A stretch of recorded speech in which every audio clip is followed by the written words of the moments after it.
come into his grace where it is sufficient. Grace wins. Hands down. I don't know about you. The God I serve poured out his wrath so he can express grace to someone who's living outside of his character. You know what grace does? It has a way of leaning on someone to push them into alignment.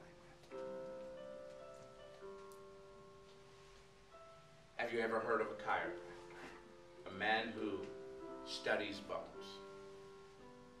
You know what he does? He puts pressure on certain joints and causes bones to be realigned. Could it be that grace is an adjuster that comes to bring us into alignment? Grace only works when a man is filled with worship. Because when the king and the priest walk together, it produces a greater order and it demonstrates power. The king has power when the priest in him walks in worship. I may teach this tomorrow about when the king and the priest walk together. How it's not two separate people, it's an understanding of two natures that live inside of us. The priest is the man of worship. The king in you is the man of authority.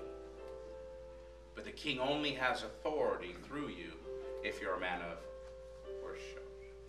There's many people that say, peace be still to their storms. Nothing happens. The storm rages on. Because there was no priest. Let me say it like this. Samson performed 14 mighty acts as a judge over Israel. 13 times he did in his own strength.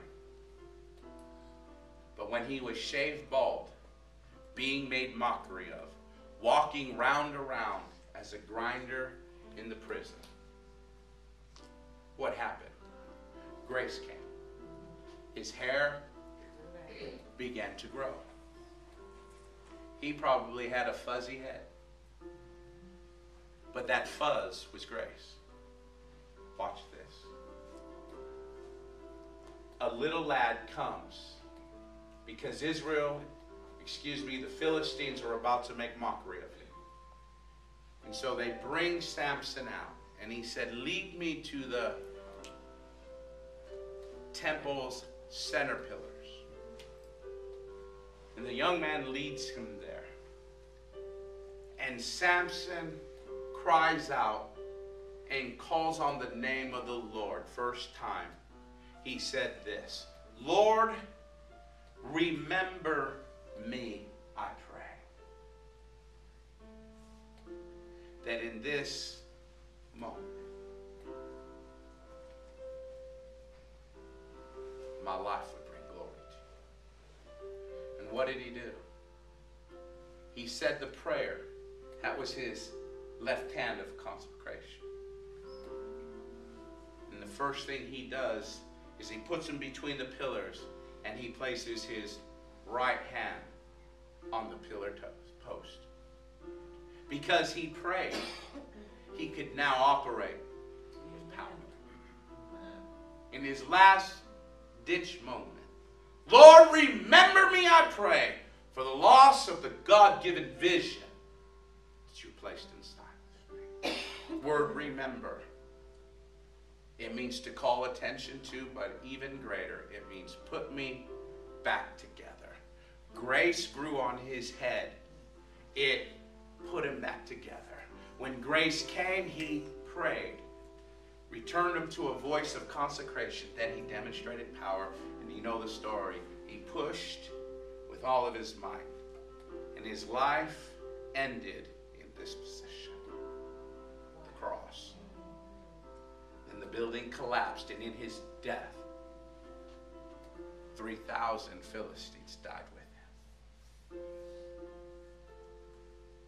I'm here to tell you that your life through the cross with the message of grace doesn't kill a man.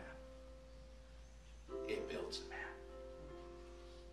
This evening, I pray that God builds you. And he takes you to a greater place. Come on, John, just begin to flow.